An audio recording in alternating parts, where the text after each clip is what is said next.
जय जिनेन्द्र।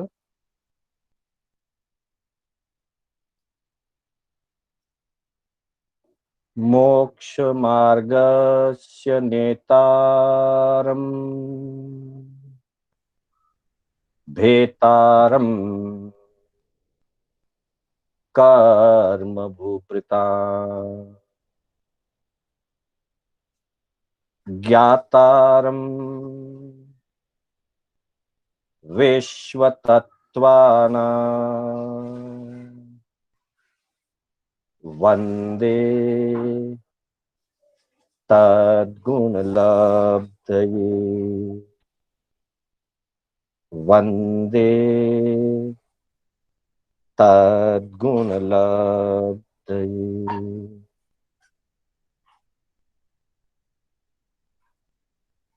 अनंत उपकारी आस्था के आयाम चरम तीर्थंकर श्रमण भगवान महावीर को वंदन। तीर्थंकर परंपरा में विचरण करने वाले समस्त चारित्रात्माओं को वंदन करते हुए उपस्थित सज्जनों, धर्म प्रेमी माताओं एवं बहनों, श्री कर्नाटक जैन स्वाध्याय संघ बेंगलोर के तत्वावधान में आयोजित इस कक्षा में मैं शांतिलाल बोहरा आप सभी का हार्दिक स्वागत एवं अभिनंदन करता हूं। आत्मबंधुओं, मोक्ष मार्ग के रूप में तत्वार्थ सूत्र पर आधारित हमारी कक्षा नियमित प्रगतिशील है और हम सब इस पवित्र मोक्ष मार्ग ग्रंथ तत्वार्थ सूत्र के सूत्रों को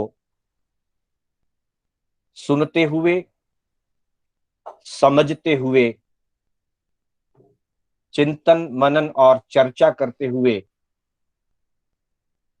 एकमात्र यही अभिलाषा रखते हैं कि यह स्वाध्याय, यह चिंतन मनन हम सब के लिए आत्म कल्याणकारी बने, हम सब के लिए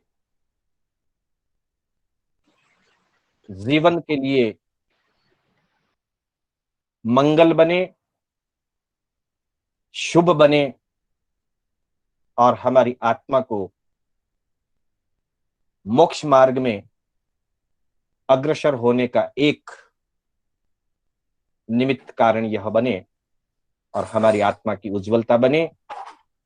इन्हीं लक्ष्यों से हम इसका अध्ययन कर रहे हैं, श्रवण और पठन, चिंतन मनन, चर्चा कर रहे हैं। 5वें अध्याय के अंतर्गत हमारी चर्चा चल रही है, जिसकी कल की पहली कक्षा में हमने 4 सूत्रों का अध्ययन किया था। आज हम 5वें सूत्र से 11वें सूत्र तक की चर्चा करने का भाव रखते हैं। मैं एक बार इन छोटे छोटे सूत्रों का उच्चारण करूंगा, आप ध्यान पूर्वक सुनते हुए इसे धारण करने का लक्ष्य रखें, अपने लिए इसका उच्चारण करें, पुनः पुनः उच्चारण करके इन्हें कंठस्थ करने का भी लक्ष्य बनाएं।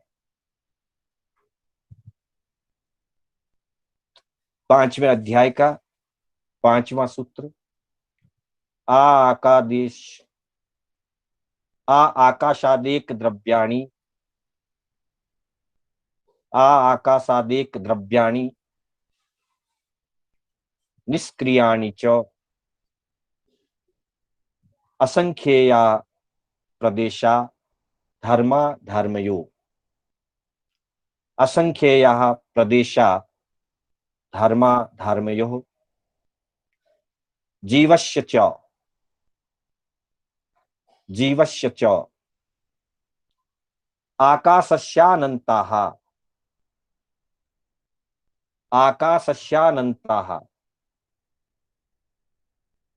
संख्येयाश्च उद्गलानाम्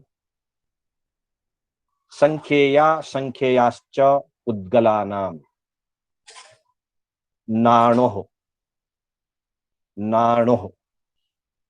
इस तरह से इन सूत्रों का उच्चारण किया। हम एक एक सूत्र की आगे चर्चा करेंगे। तो सबसे पहले हम 5वें सूत्र की ओर आगे बढ़ते हैं।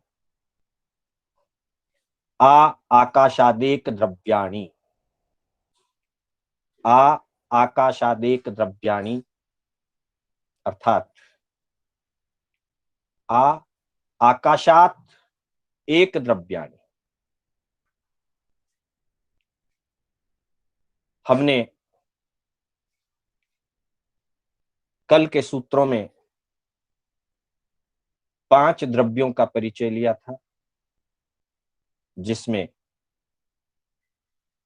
धर्मा धर्माकाश पुद्गलाः, ये 4 अजीव द्रव्य, और जीवाश्च, इस तरह से 5 अस्तिकाय, इनको सम्मिलित रूप से पंचास्तिकाय भी कहा जाता है। 5 अस्तिकाय हैं, पंचास्तिकाय भी इसको कहते हैं। इन 5 द्रव्यों में कौन कौन से द्रव्य कितने कितने यूनिट से हैं, कौन कौन से द्रव्यों के कितने कितने यूनिट हैं, इसकी चर्चा करते हुए कहा गया आकाशादेक, अर्थात आ का मतलब होता है तक, आकाशात आकाश तक के द्रव्य एक द्रव्याणि, अर्थात आकाश तक के जो द्रव्य हैं वो एक एक द्रव्य होते हैं। जैसा कि हम अगर पहले सूत्र की तरफ वापस ध्यान देंगे, अजीव काया धर्मा धर्माकाश पुद्गलाः, ये पहला सूत्र था हमारा 5वें अध्याय का पहला सूत्र, जिसमें धर्मा धर्माकाश पुद्गलाः 4 शब्द दिए और आगे चल करके द्रव्याणि जीवाश्च, 5वां द्रव्य जीव द्रव्य है, यह पहले दूसरे सूत्र में बताया गया था। उसी सूत्र पर ध्यान देते हुए इस सूत्र को जोड़ते हुए पढ़ेंगे, आकाशात एक द्रव्याणि, आकाश तक के जो द्रव्य हैं वो एक द्रव्य है, यानी कि धर्मास्तिकाय एक है, अधर्मास्तिकाय भी एक है, और आकाशास्तिकाय भी एक है। पुनः ध्यान देंगे, धर्मास्तिकाय, अधर्मास्तिकाय और आकाशास्तिकाय द्रव्य की अपेक्षा से यह एक एक द्रव्य है, यानी कि संपूर्ण लोक का धर्मास्तिकाय एक ही है, अखंड द्रव्य है। संपूर्ण लोक का अधर्मास्तिकाय भी एक अखंड द्रव्य है, और लोक तथा अलोक, संपूर्ण लोकालोक मिलाकर के आकाश द्रव्य एक अखंड द्रव्य। इन 3 द्रव्यों में न तो खंड खंड रूप से कोई विभाजन होता है, और न ही इनके जैसा लोकालोक में कोई दूसरा धर्म द्रव्य या अधर्म द्रव्य हो, ऐसा भी नहीं। अतः कहा गया है आकाशादेक द्रव्याणी, आकाश तक के जो द्रव्य हैं, धर्मास्तिकाय, अधर्मास्तिकाय और आकाशास्तिकाय, ये एक एक है।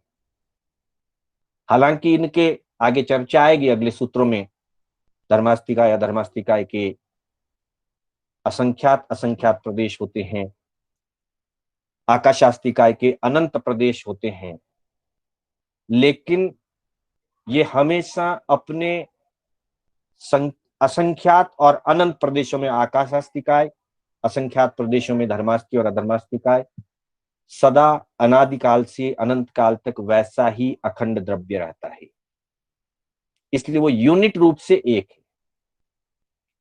प्रदेशों की अपेक्षा से अलग अलग उनकी संख्या बताई है, असंख्यात, असंख्यात और अनंत की, लेकिन वो पूरे असंख्यात प्रदेशों से और आकाशास्तिकाय पूरे अनंत प्रदेशों से एक अखंड द्रव्य होता है। इनके टुकड़े नहीं हो सकते, विभाजन नहीं है इनमें। जो प्रदेश और देश की व्याख्या आती है वो सिर्फ समझने के लिए है। स्थान विशेष की अपेक्षा से उसको देश माना है और अंतिम विभाग की अपेक्षा से उसमें प्रदेश माना है, लेकिन प्रदेश और देश सदा जुड़े हुए ही रहते हैं। कभी भी अलग से उसका कोई प्रदेश या अलग से उसका कोई देश विभाग खंडित होकर अलग नहीं हो सकता। साथ ही संपूर्ण लोकालोक में यह एक एक ही द्रव्य है। पूरे लोक में धर्मास्तिकाय जैसा कोई दूसरा धर्मास्तिकाय नहीं है, अधर्मास्तिकाय जैसा कोई दूसरा अधर्मास्तिकाय नहीं है, और आकाशास्तिकाय जैसा और कोई अलग दूसरा आकाशास्तिकाय भी नहीं है। इस बात को स्पष्ट करने के लिए सूत्रकार फरमाते हैं कि आकाश तक के द्रव्य एक एक द्रव्य, अर्थात तीन द्रव्य संख्या रूप से एक एक है। उत्तराध्ययन सूत्र के अंदर यह बात फरमाई गई है। 28वें सूत्र का 8वां पद या 8वीं गाथा, धम्मो अहम्मो आगासम दव्वम इक्किक्कम माहियम अनंतानी य दव्वाणी कालो पुग्गल जंतवो। अक्षर टू अक्षर, वर्ड टू वर्ड यही बात बताई गई है। धम्मो अधम्मो, अधम्मो शब्द भी कह सकते हैं, अहम्मो शब्द भी कह सकते हैं। धम्मो अधम्मो या अहम्मो आगासम, अर्थात धर्म अधर्म और आकाश दव्वम द्रव्य की अपेक्षा से इक्किक्कम माहियम एक एक कहे गए, अर्थात धर्मास्तिकाय एक है, अधर्मास्तिकाय एक है, आकाशास्तिकाय एक। बंधुओं, इस 5वें अध्याय में ज्यादातर बातें जो हमने 25 बोल के बीच में बोल में 6 द्रव्यों के स्वरूप में या 6 द्रव्यों के 30 भेद के अंतर्गत जो पढ़ा है, ज्यादातर वही बातें यहाँ सूत्र रूप में कही गई है। वहां भी हम कहते हैं धर्मास्तिकाय द्रव्य से एक, अधर्मास्तिकाय द्रव्य से एक है, आकाशास्तिकाय द्रव्य से एक है। यही बात सूत्र में और उत्तराध्ययन शास्त्र में बताई गई। अगली पंक्ति में कहा है अनंतानी यदव्वाणी कालो पुग्गल जंतव।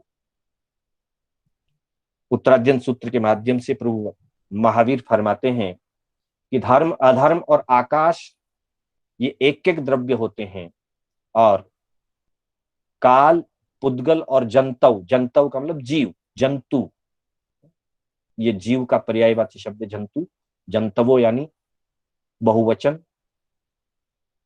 कालो पुग्गल जंतवो अनंतानी य दव्वाणी, अर्थात काल द्रव्य अनंत है, पुद्गल द्रव्य के भी अनंत यूनिट है, और जीव भी अनंत होते हैं, स्वतंत्र स्वतंत्र अनंत जीव होते हैं।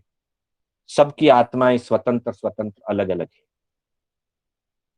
जब हम 10वें कालिक सूत्र में भी जब पढ़ते हैं छजीव निकाय के अंतर्गत, तो वहां पर भी पृथ्वी काय आदि 6 काय का स्वरूप बताते हुए फरमाया है।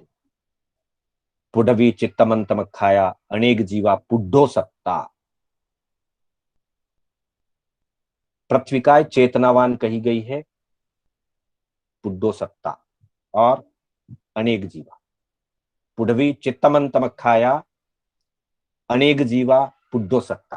पृथ्विकाय में अनेक जीव कहे गए हैं और उनकी सबकी पृथक पृथक सत्ता होती है। पृथ्विकाय में असंख्यात, इसी तरह से अपकाय तेउकाय वायुकाय में असंख्यात, त्रसकाय में असंख्यात और वनस्पति काय में अनंत।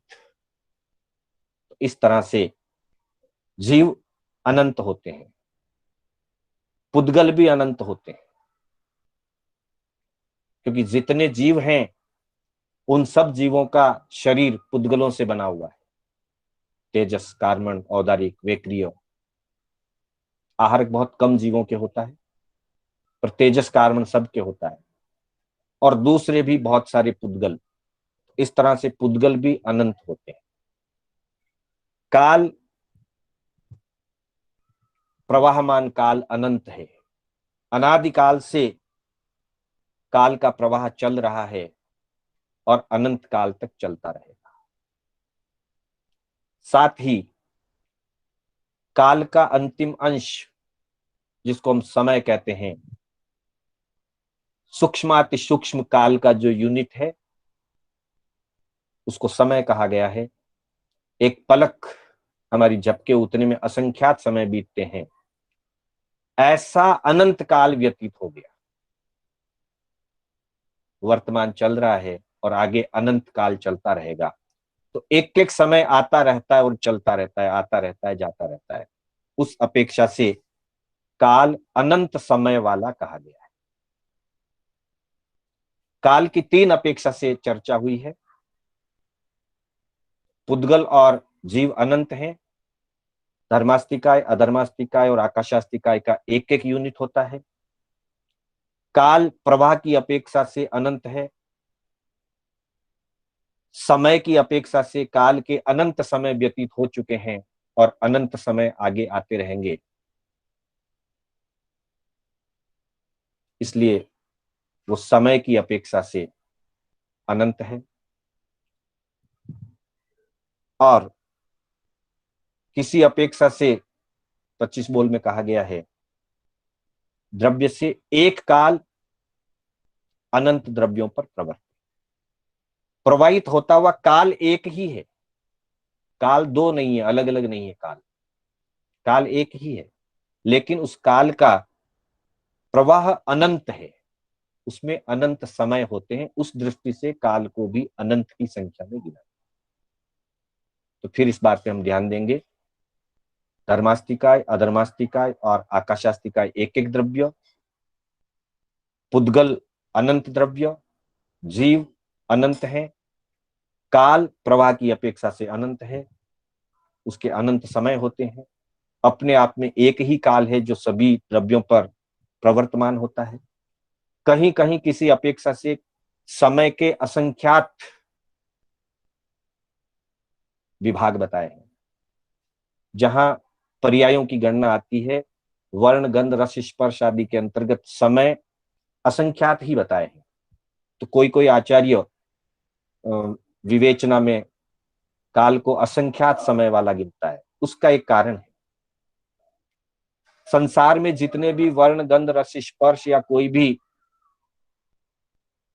किसी भी स्वरूप में कोई भी पर्याय अधिकतम असंख्यात काल तक ही उस रूप में रह सकती है। उसके बाद वर्णादि की अपेक्षा से वो पर्याय बदल जाती है। मतलब कोई भी वस्तु असंख्यात काल से ज्यादा अपने रूप में स्थिर नहीं रह पाती है। ये एक अपेक्षा है। वैसे तो संपूर्ण संसार अनादिकाल से, प्रवाह की अपेक्षा से अनादि अनंत है, पर किसी एक पर्याय विशेष में कोई भी पर्याय असंख्यात काल से ज्यादा उस रूप में नहीं रहता है, स्थूल पर्याय। उस दृष्टि से कहीं कहीं काल को असंख्यात समय का ही बताया। जब समय की गणना होती है तो 1 समय, 2 समय, 10 समय, संख्यात समय असंख्यात समय तक की ही गणना लेते हैं, अनंत समय की गणना नहीं लेते, वो पर्याय की अपेक्षा। वैसे समय अनंत होते। तो यहां 3 द्रव्य एक एक और 3 द्रव्य अनंत अनंत कहे गए हैं। अगला सूत्र है निष्क्रियाणि च। यह उन तीनों 5 में से जो 3 द्रव्यों की बात तत्वार्थ सूत्र में चल रही है उसी की अपेक्षा से कहा है। छठा सूत्र निष्क्रियाणि च। धर्मास्ति, अधर्मास्ति और आकाशास्ति, ये 3 द्रव्य एक एक हैं। निष्क्रियाणि च, और ये तीनों द्रव्य निष्क्रिय भी हैं, अर्थात इन तीनों द्रव्यों में किसी भी प्रकार की क्रियाशीलता, हलन चलन की या गति की क्रियाशीलता नहीं है। स्वपरिणमन, उत्पाद व्यय द्रव्य युक्त सत्य जो कहा गया है, स्वपरिणमन रूप क्रिया प्रत्येक द्रव्य में होती है, लेकिन हलन चलन की जो क्रिया है, मुंह होने की क्रिया, गतिशीलता वाली क्रिया, वह क्रिया मात्र जीव और पुद्गल 2 ही द्रव्य में होती है। धर्मास्ति, अधर्मास्ति और आकाशास्ति काय में नहीं होती है। इसलिए छठे सूत्र में कहा गया निष्क्रियाणि च, अर्थात धर्मास्तिकाय, अधर्मास्तिकाय और आकाशास्तिकाय एक एक द्रव्य हैं और गतिशीलता की अपेक्षा से निष्क्रिय है, सक्रिय नहीं, अपने स्थान को छोड़ करके कहीं और नहीं जाते हैं, या इनके प्रदेशों में कोई हलन चलन की क्रिया नहीं होती है, स्पंदन नहीं होता है, कंपन नहीं होता है। अतः ये 3 द्रव्य निष्क्रिय कहे गए। इसके बाद अगला सूत्र हम जब 7वां सूत्र देखते हैं, 7वें सूत्र में यह बताया गया है कि ये 2 द्रव्य बताए गए हैं अस्तिकाय, 5 प्रकार के जो अस्तिकाय बताए गए हैं, अस्तिकाय द्रव्य, इनको अस्तिकाय कहने के पीछे लक्ष्य यही है कि इनमें अनेक प्रदेशों का समूह होता है। कल हमने चर्चा की थी काय शब्द की, कि जिसमें अनेक प्रदेशों का संचय होता है, उसे काय कहते हैं, अस्तिकाय कहते हैं। जब अनेक प्रदेशों का संचय है तो जिज्ञासा हो सकती है कि कौन कौन से द्रव्य में कितने कितने प्रदेश होते हैं। उसी का समाधान 7वें, 8वें, 9वें आदि सूत्र में बताया गया है। 7वें सूत्र में फरमाया है असंख्येयः प्रदेशा धर्मा धर्मयोः, असंख्येयः प्रदेशा धर्मा धर्मयोः। और 8वें सूत्र में कहा है जीवस्य च। 7वें सूत्र में धर्मास्तिकाय या धर्मास्तिकाय की बात है, 8वें सूत्र में जीवास्तिकाय। और प्रदेश कितने कितने होते हैं ये बात बताइए। असंख्येयः, असंख्येयः प्रदेशाः धर्म अधर्मयोः, यानी कि धर्मास्तिकाय और अधर्मास्तिकाय में असंख्यात असंख्यात प्रदेश होते हैं। जीवस्य च, और जीव के भी असंख्यात प्रदेश होते हैं, यानी कि एक जीव में असंख्यात प्रदेश होते हैं। अनंत जीवों के अनंत प्रदेश हैं, लेकिन जीवास्तिकाय में बताया गया है 6 द्रव्यों के स्वरूप में कि एक जीव की अपेक्षा असंख्यात प्रदेशी होता है, और अनंत जीवों की अपेक्षा जीवास्तिकाय अनंत प्रदेशी कहा गया। यहाँ एक जीव की अपेक्षा से बात कही है। ठाणांक सूत्र में फरमाया है चत्तारी पयसज्ञेन तुल्ला, 4 द्रव्य प्रदेशों की अपेक्षा से तुल्य कहे गए, यानी बराबर कहे गए, समान कहे गए। और समान भी कितने? असंख्यज्ञा, अर्थात 4 द्रव्यों में प्रदेशों की तुल्यता है, समानता है, और वो समानता असंख्यात की है। तंजहा दम्मत्थिकाय अदम्मत्थिकाय लोगागासे एक जीवे, ठाणांक सूत्र के 4थे ठाणे में धर्मास्तिकाय अधर्मास्तिकाय लोकाकाश और एक जीव, आकाशास्ति और जीवास्ति की विशेषता दी है। आकाशास्ति काय के लिए लोकाकाश, मतलब लोक में रहा हुआ आकाशास्ति काय, लोक पर्यंत, जिसको लोकाकाश कहते हैं। आकाश के दो विभाग हैं, लोकाकाश, अलोकाकाश। 14 राजुलोक, 343 घन रज्जु क्षेत्र, वॉल्यूम, क्यूबिक एरिया, घन एरिया, उतने क्षेत्र में रहे हुए आकाश को लोकाकाश कहते हैं, जहां 6 द्रव्यों की विद्यमानता है अलग अलग क्षेत्र अपेक्षा से। जहां 6 द्रव्यों की विद्यमानता उसको लोक कहते हैं, और जहां मात्र आकाशास्तिकाय है, बाकी के द्रव्य विद्यमान नहीं है, उसे अलोक कहते हैं। अर्थात लोक के बाहर का जो क्षेत्र है वो अलोक कहलाता है। उस दृष्टि से आकाशास्तिकाय के अपेक्षाकृत 2 भेद हो गए, लोकाकाश और अलोकाकाश। तो यहां लोकाकाश की चर्चा हो रही। धम्मत्थिकाय, अधम्मत्थिकाय, लोगागा से एक जीव है, और जीव भी अनंत है, उसमें से एक जीव की अपेक्षा से ये चर्चा की गई है। तो धर्मास्तिकाय, अधर्मास्तिकाय, लोक स्थित आकाशास्तिकाय, और मात्र एक जीव, कोई भी एक जीव ले सकते हैं, अनंत जीव में से एक जीव। इनमें असंख्यात असंख्यात प्रदेश होते हैं और आपस में तुल्य होते हैं, इक्वल। मतलब धर्मास्तिकाय और अधर्मास्तिकाय के अंतर्गत एक भी प्रदेश का संख्या से कम ज्यादा का अंतर नहीं है। लोक अवस्थित आकाशास्तिकाय का भी उतना ही है, और एक जीव के प्रदेश भी उतने समान है आपस में चारों के, और वो असंख्यात असंख्यात हैं। इसलिए कहा असंख्येयः प्रदेशा धर्माधर्मयोः जीवस्य च। धर्मास्तिकाय, अधर्मास्तिकाय और एक जीव के प्रदेश असंख्यात असंख्यात होते हैं, और लोक स्थित आकाश के भी प्रदेश असंख्यात होते हैं। अब हमारे सामने प्रश्न यह होता है कि प्रदेश का क्या परिमाण है, प्रदेश किसको कहना, प्रदेश को कैसे समझना। तो बंधुओं, प्रदेश की चर्चा करते हुए हम देख सकते हैं 2-3 अपेक्षाओं से हम समझेंगे। अगला चार्ट भी आपके सामने आएगा प्रदेश के स्वरूप के संबंध में।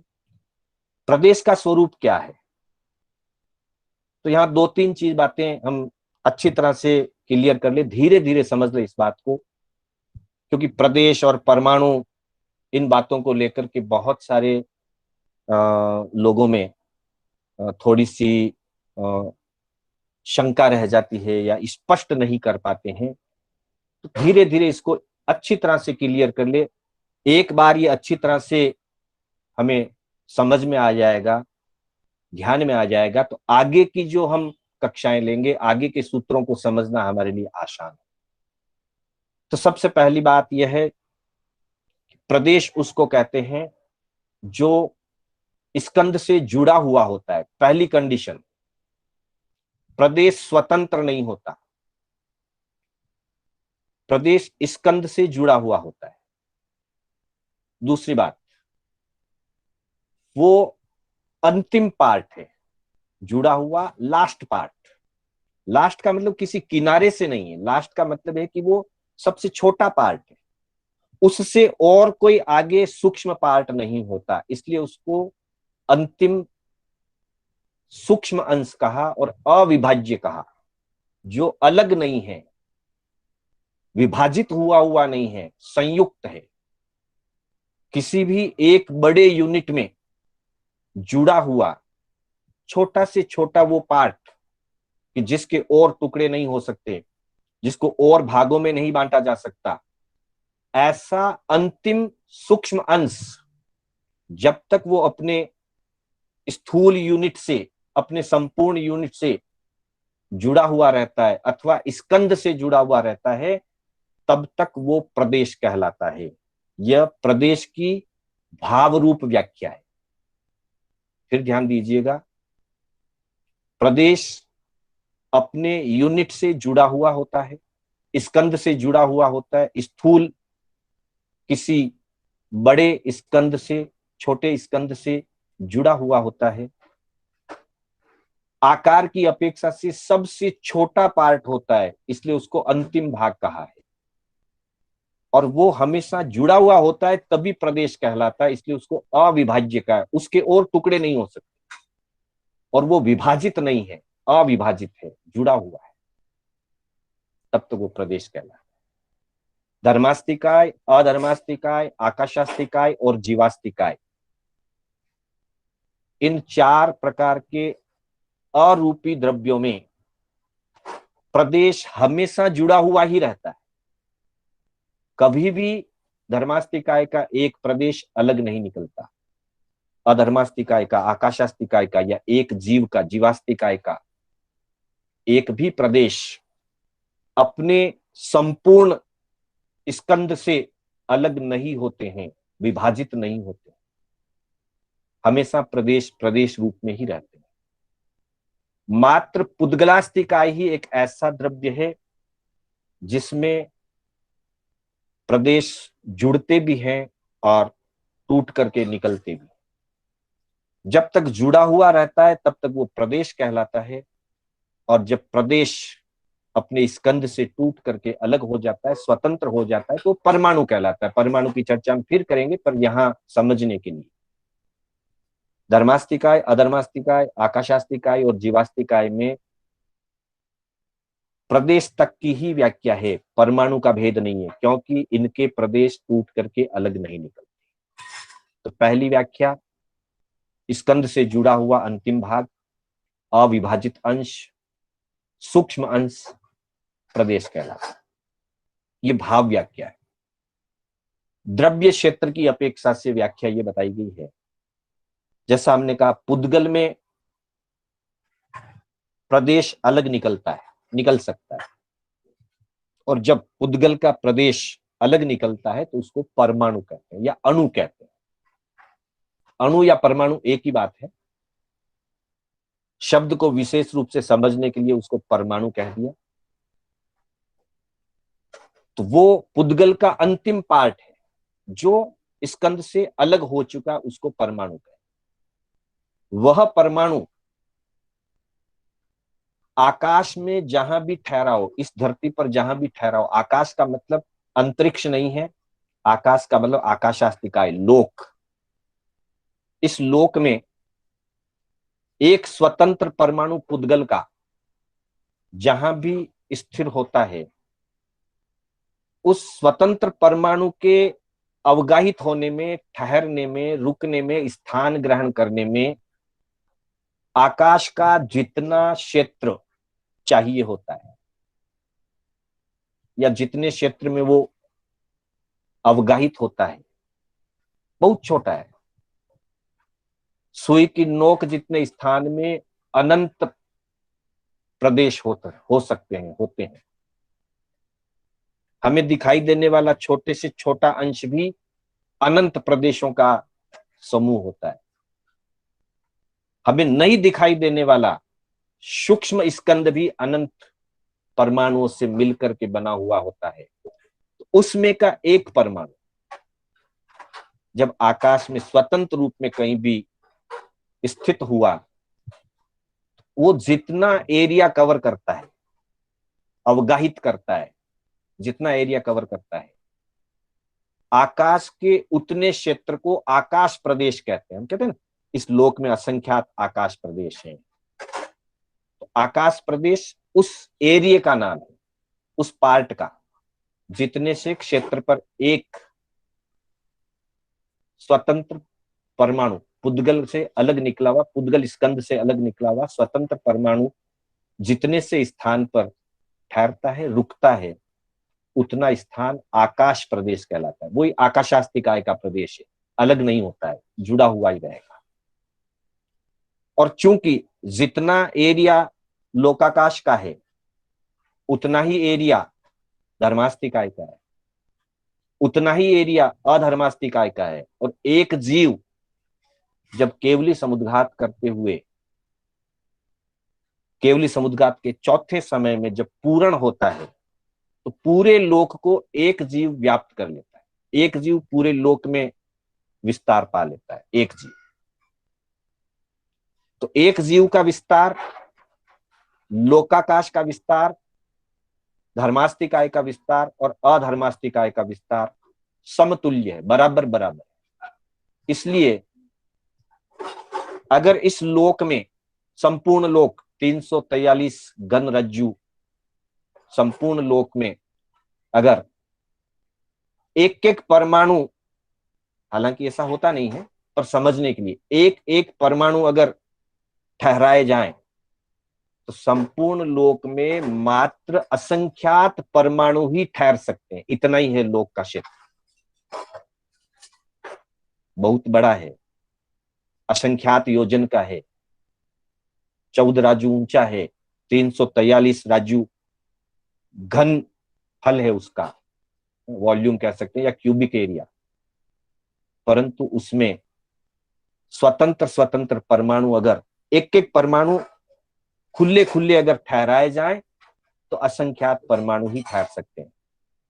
और एक परमाणु जितना क्षेत्र एक आकाश प्रदेश कहलाता है, इसलिए संपूर्ण लोकाकाश के असंख्यात प्रदेश होते हैं। और धर्मास्तिकाय अधर्मास्तिकाय उतना एरिया में है, इसलिए उनके भी असंख्यात असंख्यात प्रदेश होते हैं। और एक जीव संपूर्ण विस्तार जब प्राप्त करता है, अपनी अवधारणा संपूर्ण विस्तृत कर लेता है, तो वो पूरे लोक को कवर करता है, पूरे लोक को अवगाहित करता है। इसलिए एक जीव के भी असंख्यात प्रदेश होते हैं।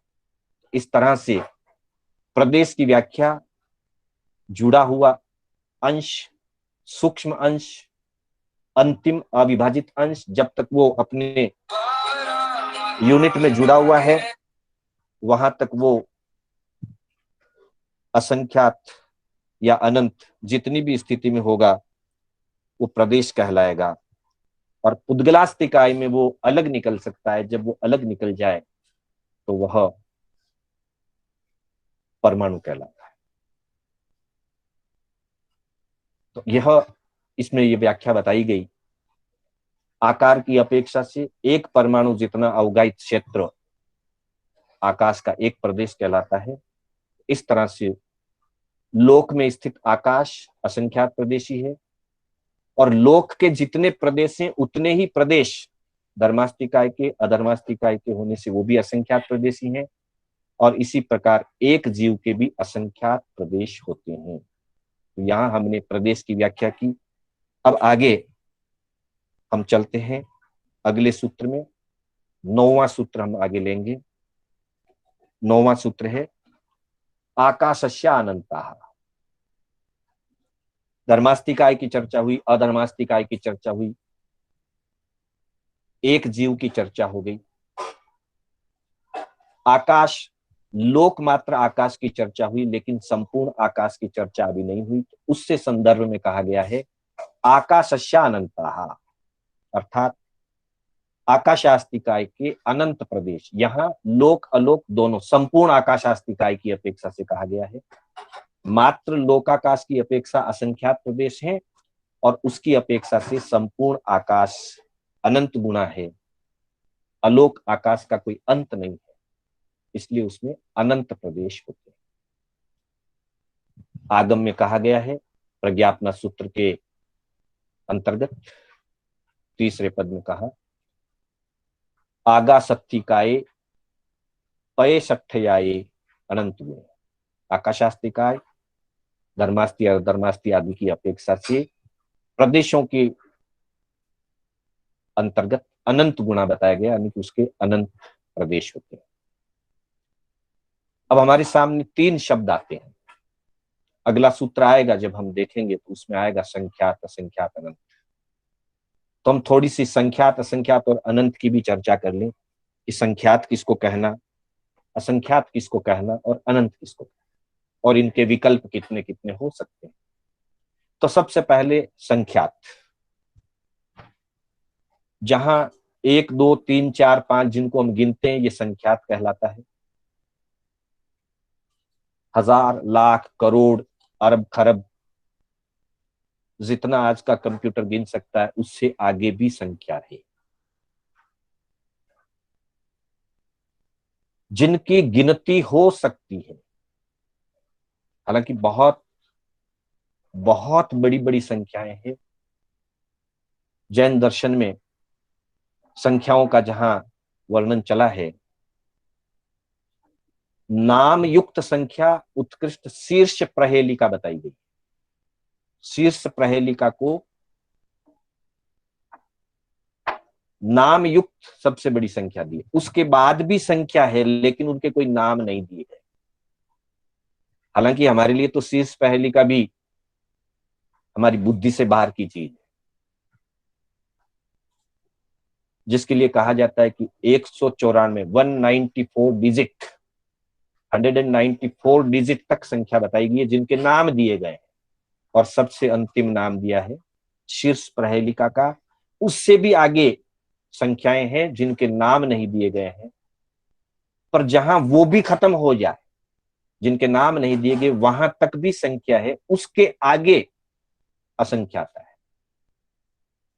और सामान्य व्यवहार में हम कहते हैं जिसकी गिनती नहीं हो सकती पर उसका अंत है। जिसकी गिनती हो सकती है उसको संख्याता कहा, जिसकी गिनती नहीं हो सकती उसको असंख्याता कहा, और जिसकी गिनती भी नहीं हो सकती और जिसका अंत भी नहीं हो सकता, जो असंख्यात से भी आगे हैं, असंख्यात से जो आगे की अवस्थाएं हैं, उनको अनंत कहा। ये शाब्दिक अर्थ है। संख्याता जिसकी संख्या हो सके, गिना जा सके।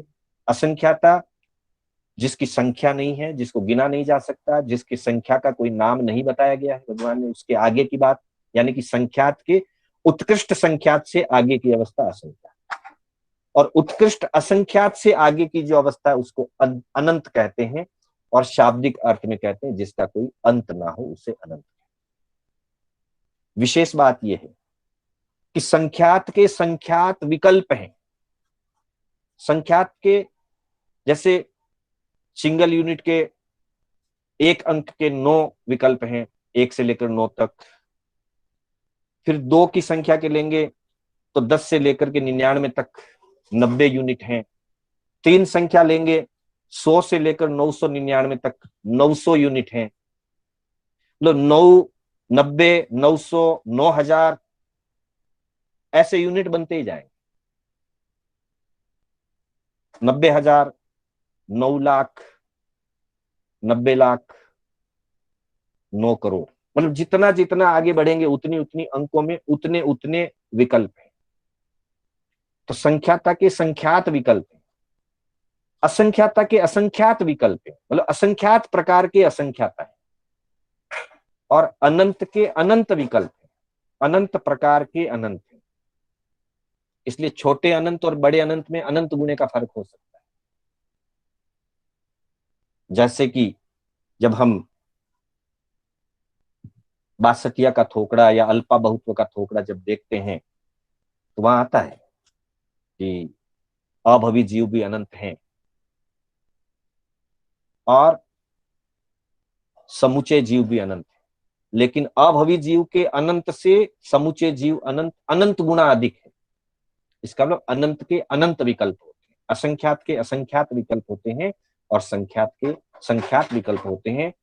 उस दृष्टि से धर्मास्तिकाय, अधर्मास्तिकाय और एक जीव के प्रदेश असंख्यात हैं, आकाशास्तिकाय के प्रदेश अनंत हैं,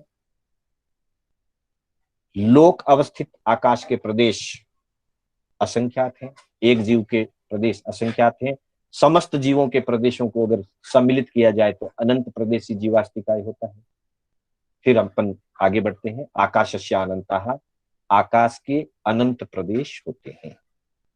उसके बाद पुद्गलास्तिकाय की हम चर्चा करने जा रहे हैं कि भाई पुद्गलास्तिकाय के कितने प्रदेश होते हैं। तो बताया संख्यया संख्ययाश्च पुद्गलाना, क्योंकि अगले ही सूत्र में संख्यात असंख्यात की बात आ रही है वापिस, इसलिए हमने पहले संख्यात असंख्यात और अनंत को थोड़ा सा बिल्कुल बिल्कुल एकदम अति सूक्ष्म परिचय हमने संख्यात असंख्यात और अनंत का लिया। वैसे तो संख्यात भी 3 प्रकार का होता है, असंख्यात 3 प्रकार का होता है, अनंत 3 प्रकार का होता है, फिर उसके और भेद होते हैं, बहुत भेद प्रभेद है।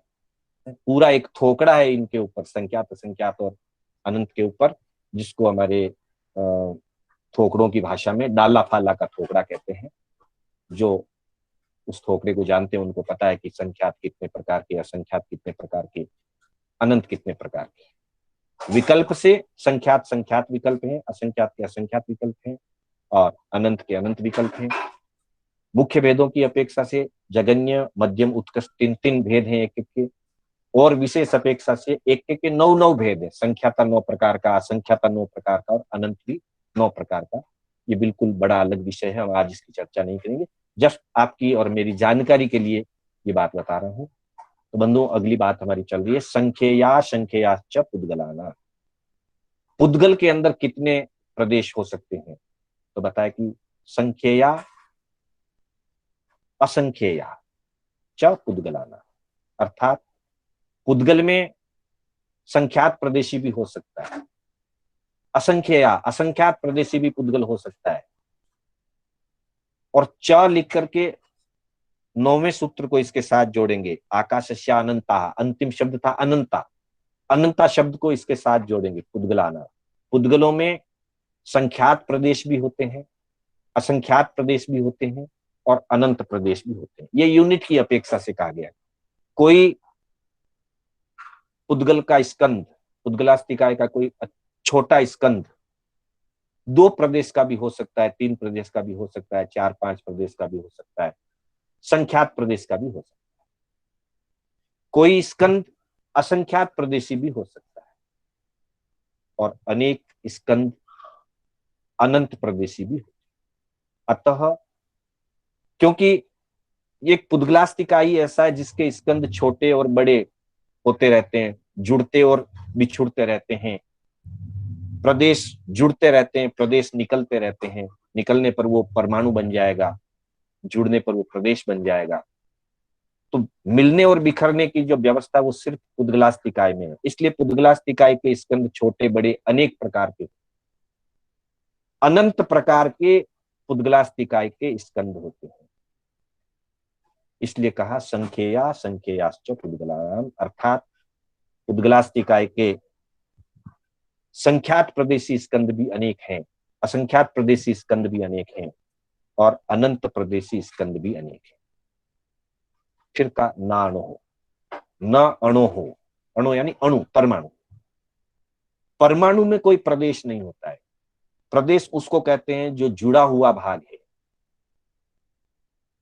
और परमाणु स्वतंत्र होता है। परमाणु के फिर 2 विभाग नहीं होते, इसलिए परमाणु सिंगल अणु है और सिंगल अणु में उसका कोई दूसरा अंश उसके साथ जुड़ा हुआ, ऐसी व्याख्या नहीं होती। इसलिए का न अणु।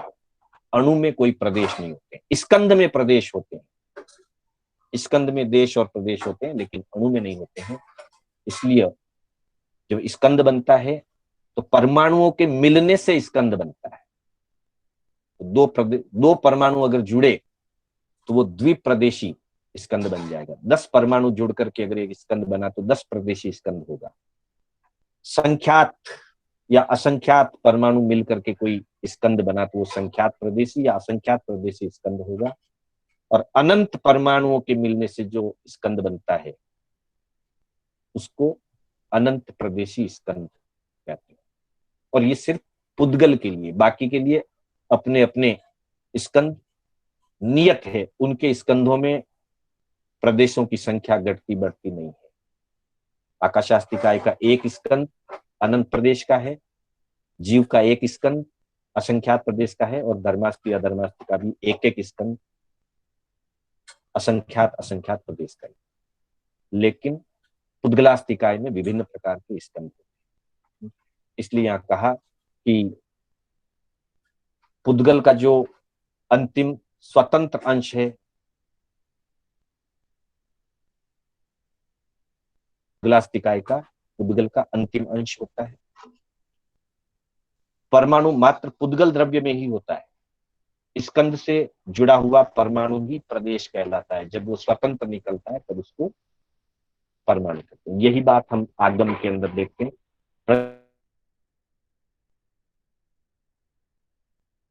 उसको हम ध्यान में लेंगे, अगले आगम पाठ के रूप में हम देखेंगे कि वहां बताया गया है पुद्गलास्तिकाय के लिए भगवान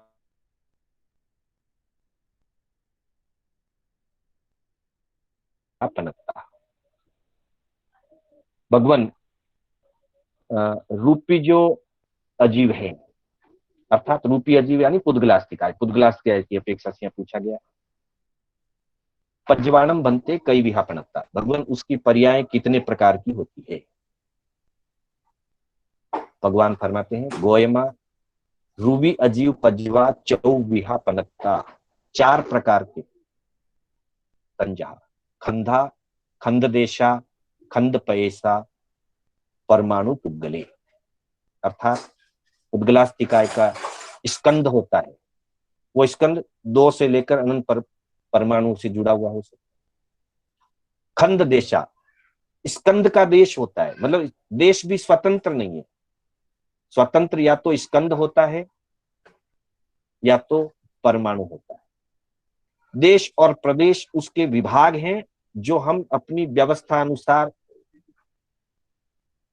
जानकारी के लिए क्षेत्र अपेक्षा से उसके देश या प्रदेश हम समझते हैं, स्वतंत्र रूप से नहीं होते। इसलिए कह दिया खंद देशा, स्कंद का देश, खंद पयसा, स्कंद का प्रदेश, या फिर परमाणु। पुद्गल में ही परमाणु होता है, इसलिए कह दिया परमाणु पुद्गले। यानी कि पुद्गलास्तिकाय के मुख्य जो 4 भेद कहे गए, स्कंद, देश और प्रदेश और परमाणु। स्कंद, स्कंद देश, स्कंद प्रदेश और परमाणु। अब ये कितने कितने होते हैं तो बताया है, स्कंद की अपेक्षा से कितने कितने होते हैं, यूनिट की अपेक्षा कितने कितने होते हैं तो बताया गोयमा अनंता परमाणु पुद्गला। स्वतंत्र परमाणु भी अनंत होते हैं। अनंता दुपयसी या खंदा, 2 प्रदेशी स्कंद भी इस लोक में अनंत होते हैं। जाव अनंता 10 पयसी या खंदा, 2 प्रदेशी, 4 प्रदेशी, 10 प्रदेशी, 10 आदि प्रदेशी भी अनंत स्कंद होते हैं। अनंता संखिज्य पयसिया, संख्यात प्रदेशी स्कंद भी होते हैं। जो पिछले सूत्र में हमने पढ़ा था, संख्यात, असंख्यात और अनंत, यही बात यहां बताई जा रही है कि 2 आदि प्रदेश वाले या 10 प्रदेश वाले या संख्यात प्रदेश वाले अनंत स्कंद हो सकते हैं, होते हैं। फिर अनंता असंख्य पयसिया खंदा, असंख्यात प्रदेशी भी अनंत स्कंद होते हैं। और अनंता अनंत पयसिया खंदा, अनंत प्रदेशी स्कंद भी अनंत होते हैं। यानी कि इस संसार में पुद्गल अनंता अनंत है। वो कभी 2 प्रदेशी परमाणुओं का स्कंद बनता है, कभी 10 प्रदेशी, 3 प्रदेशी, 5 प्रदेशी, कितने भी हो सकते हैं, संख्यात प्रदेशी, असंख्यात प्रदेशी और अनंत प्रदेशी। हाँ, ये बात अलग है कि जीव के जो भी पुद्गल स्कंद काम आते हैं वो अनंत अनंत प्रदेशी ही काम आते हैं। छोटे अति सूक्ष्म जो संख्यात प्रदेशी, असंख्यात प्रदेशी हैं, प्रकृति में है सब चीजें, हमारे काम नहीं आती। हमारे काम तभी आती है जब वो पुद्गलास्तिकाय अनंत अनंत प्रदेशी स्कंद बनता है।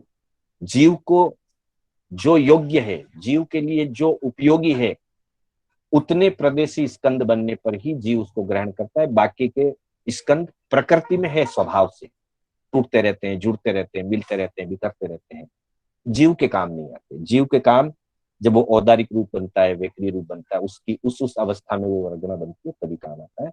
लेकिन लोक में संख्यात प्रदेशी, असंख्यात प्रदेशी और अनंत प्रदेशी तीनों प्रकार के स्कंद पाए जाते हैं और स्वतंत्र परमाणु भी पाया जाता है। इसलिए धर्मास्तिकाय के भेद प्रभेद के अंतर्गत स्कंद, देश, प्रदेश और परमाणु 4 बताए। और स्वतंत्र रूप से उपलब्ध होने वाले 2 ही विभाग हैं, या तो हमें स्कंद रूप में मिलेगा या तो हमें परमाणु रूप में मिलेगा। परमाणु रूप में स्वतंत्र होता है, हमारे काम नहीं आता। स्कंद रूप में जब होता है और अनंत अनंत प्रदेशी स्कंद जब वो बनता है, तभी वो जीव के ग्रहण करने योग्य बनता है, तब वो जीव के काम आता है। तो इस तरह से आज हमने अजीव से संबंधित द्रव्यों के अंतर्गत सक्रिय कौन है, निष्क्रिय कौन है, एक एक यूनिट वाले 3 द्रव्य हैं, धर्मास्तिकाय, अधर्मास्तिकाय, आकाशास्तिकाय, अनंत अनंत यूनिट वाले भी 3 द्रव्य हैं, काल द्रव्य, जीव द्रव्य और पुद्गल द्रव्य। इसकी चर्चा की। साथ ही अलग अलग द्रव्यों में कितने कितने प्रदेश होते हैं, उनकी संख्या असंख्या अनंत आदि की हमने चर्चा की। आज का विषय हम यहीं समाप्त करने जा रहे हैं, समय भी होना आ रहा है। पुनः आप सभी का आभार व्यक्त करते हुए मैं शांतिलाल बोहरा, उच्चारण में अथवा विवेचना में किसी भी प्रकार की कोई स्खलना हुई हो अथवा आगम विरुद्ध कथन हुआ हो, तो मैं उसके लिए आप सभी की साक्ष्य से, आत्मा की साक्ष्य से, संघ की साक्ष्य से मिच्छामि दुक्कडम